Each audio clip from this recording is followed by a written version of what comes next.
हरे कृष्णा। दोस्तों, आपके अपने चैनल शिव पार्वती में आपका बहुत बहुत स्वागत है। तो दोस्तों, इस वीडियो में आप सुनेंगे कामदा एकादशी व्रत की कथा और जानेंगे पारण का शुभ समय। वर्ष 2025 में हिंदू नववर्ष की पहली एकादशी इस बार मंगलवार को 8 अप्रैल को रखी जा रही है। चैत्र मास के शुक्ल पक्ष की एकादशी तिथि पर पड़ने वाली इस एकादशी को कामदा एकादशी के नाम से जाना जाता है।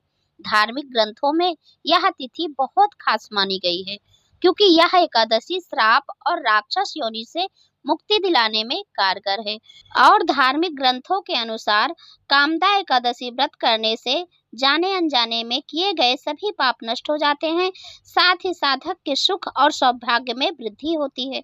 साधक भक्ति भाव से एकादशी के दिन लक्ष्मी नारायण जी की पूजा करते हैं। अगर आप भी लक्ष्मी नारायण जी की कृपा पाना चाहते हैं तो एकादशी के दिन भगवान श्री विष्णु की पूजा करें और साथ ही माँ लक्ष्मी की।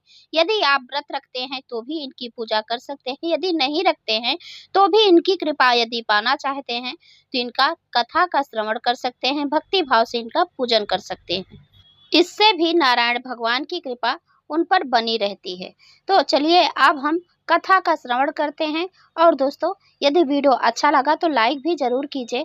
आपके एक लाइक्स एक कमेंट्स मेरे लिए बहुत महत्वपूर्ण होते हैं। तो यदि वीडियो अच्छा लगे तो लाइक तो जरूर ही कीजिए। और दोस्तों, वीडियो के अंत में हम पारण का शुभ समय भी आपको बताएंगे। और आपने ये तो जान ही लिया कि मंगलवार को यह व्रत रखा जाएगा, जो कि 8 अप्रैल को। और अब चलिए कथा का श्रवण करते हैं। तो कथा इस प्रकार है। धर्मराज युधिष्ठिर कहने लगे कि हे भगवान, मैं आपको कोटि कोटि नमस्कार करता हूँ।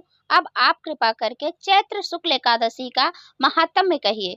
श्री कृष्ण कहने लगे कि हे धर्मराज, यही प्रश्न एक समय राजा दिलीप ने गुरु वशिष्ठ जी से किया था, और जो समाधान उन्होंने किया वो सब मैं तुमसे कहता हूँ। प्राचीन काल में भोगीपुर नामक एक नगर था। वहां पर अनेक ऐश्वर्यों से युक्त पुंडरीक नाम का एक राजा राज्य करता था। भोगीपुर नगर में अनेक अप्सरा, किन्नर तथा गंधर्व वास करते थे। उनमें से एक जगह ललिता और ललित नाम के 2 स्त्री और पुरुष थे। अत्यंत वैभवशाली घर में निवास करते थे। उन दोनों में अत्यंत स्नेह था, यहाँ तक कि अलग अलग हो जाने पर वो दोनों व्याकुल हो जाते थे। एक समय पुंडरीक की सभा में अन्य गंधर्वों सहित ललित भी गान कर रहा था। गाते गाते उसको अपनी प्रिय ललिता का ध्यान आ गया, और उसका स्वर भंग होने के कारण गाने का स्वरूप बिगड़ गया। ललित के मन के भाव जानकर कारकोट नामक नाग ने पद भंग होने का कारण राजा से कह दिया। तब पुंडरीक ने क्रोध पूर्वक कहा कि तू मेरे सामने गाता हुआ अपनी स्त्री का स्मरण कर रहा था, अतः तू कच्चा मांस और मनुष्यों को खाने वाला राक्षस बनकर अपने किए कर्म का फल भोग। पुंडरीक के श्राप से ललित उसी क्षण महाकाय विशाल राक्षस हो गया। उसका मुख अत्यंत भयंकर, नेत्र सूर्य चंद्रमा की तरह प्रदीप्त तथा मुख से अग्नि निकलने लगी। उसकी नाक पर्वत की कंदरा के समान विशाल हो गई और गर्दन पर्वत के समान लगने लगी। सिर के बाल पर्वतों पर खड़े वृक्षों के समान लगने लगे तथा भुजाएं अत्यंत लंबी हो गईं। कुल मिलाकर उसका शरीर 8 योजन के विस्तार में हो गया। इस प्रकार राक्षस होकर वह अनेक प्रकार के दुख भोगने लगा। जब उसकी प्रियतमा ललिता को यह वृतांत मालूम हुआ तो उसे अत्यंत खेद हुआ, और वह अपने पति के उद्धार का यत्न सोचने लगी। और इधर वह राक्षस अनेक प्रकार के घोर दुख सहता हुआ घने वनों में रहने लगा। उसकी स्त्री उसके पीछे पीछे जाती और विलाप करती रहती। एक बार ललिता अपने पति के पीछे घूमती घूमती विंध्याचल पर्वत पर पहुंच गई, जहां पर श्रृंगी ऋषि का आश्रम था।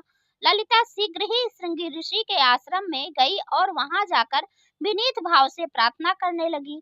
उसे देखकर श्रृंगी ऋषि बोले कि हे सुभगे, तुम कौन हो और यहाँ किस लिए आई हो? ललिता बोली कि हे महामुनि, मेरा नाम ललिता है। मेरा पति राजा पुंडरीक के श्राप से विशालकाय राक्षस हो गया है। इसका मुझको महान दुख है। उसके उद्धार का कोई उपाय बतलाइए। श्रृंगी ऋषि बोले, हे गंधर्व कन्या, अब चैत्र शुक्ल एकादशी आने वाली है, जिसका नाम कामदा एकादशी है। इसका व्रत करने से मनुष्य के सब कार्य सिद्ध होते हैं। यदि तू कामदा एकादशी का व्रत कर उसके पुण्य का फल अपने पति को दे दे तो वह शीघ्र ही राक्षस योनि से मुक्त हो जाएगा। मुनि के ऐसे वचनों को सुनकर ललिता ने चैत्र शुक्ल एकादशी आने पर उसका व्रत किया और द्वादशी को ब्राह्मणों के सामने अपने व्रत का फल अपने पति को देती हुई भगवान से इस प्रकार प्रार्थना करने लगी कि हे प्रभु, मैंने जो यह व्रत किया है इसका फल मेरे पति देव को प्राप्त हो जाए, जिससे वह राक्षस योनि से मुक्त हो जाएं।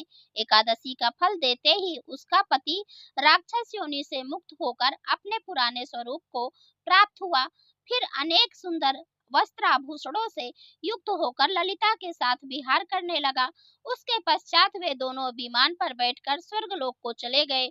वशिष्ठ मुनि कहने लगे कि हे राजन, इस व्रत को विधि पूर्वक करने से समस्त पाप नष्ट हो जाते हैं तथा राक्षस आदि की योनि भी छूट जाती है। संसार में इसके बराबर कोई और दूसरा व्रत नहीं है। इसकी कथा पढ़ने व सुनने से वाजपेयी यज्ञ का फल प्राप्त होता है। तो एक बार प्रेम से बोलिए भगवान श्री विष्णु की जय, माता लक्ष्मी की जय। तो चलिए अब हम आपको पारण का शुभ समय बता देते हैं। पारण यानी व्रत तोड़ने का समय। तो 9 अप्रैल को सुबह 6:02 से 8:34 तक बुधवार को अपना व्रत खोल सकते हैं। यह शुभ समय है। और आज की वीडियो अच्छी लगी हो तो लाइक कीजिए, शेयर कीजिए और चैनल को भी सब्सक्राइब जरूर करें। अब मैं मिलती हूँ अगले वीडियो में, तब तक के लिए राधे राधे।